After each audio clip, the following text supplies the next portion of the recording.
komera nshuti niwihangane, Imana dusenga iratwumva.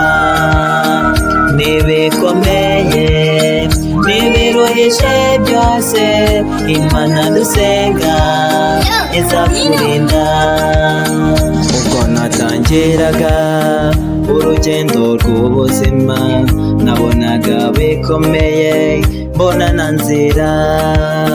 Igihe kigeze umwami wanjye Yesu ubwo yaramaze kwitanga ku musaraba, akubitwa inkoni nyinshi kugira ngo nanjye mpabwe ubushobozi bwo kwitwa umwana w'Imana. Ahindura ubuzima bwanjye amereza icyerekezo, ibyo nabonaga bidashoboka niwe wabishoboye. Aho ababyeyi banjye batari kunkura, uwo Yesu mbabwira niwe wahankuye. Mu byo nabonaga byose nkabona na nzira, uwo mwami wanjye Yesu niwe wanciriye inzira. Ibikomeye byose yararwaniriye, ubu mfite amashimwe kuko ndi umwana w'Imana.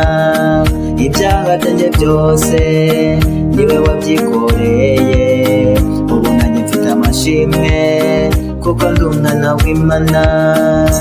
Komera nshuti niwihangane, Imana dusenga iratwumva.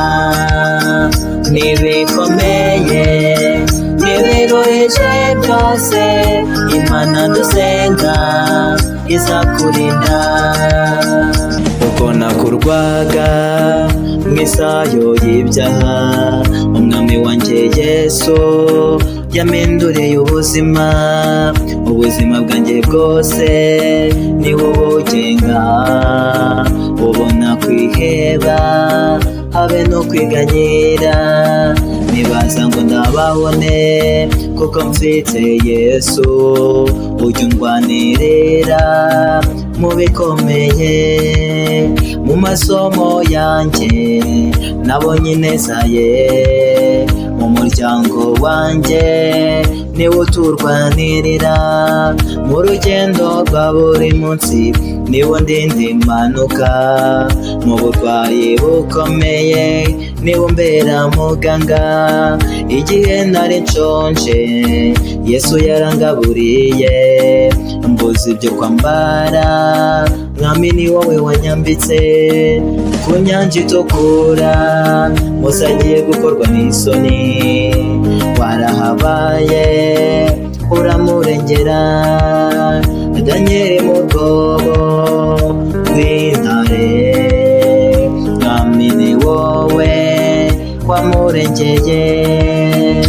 Komera nshuti niwihangane, Imana dusenga irakumva.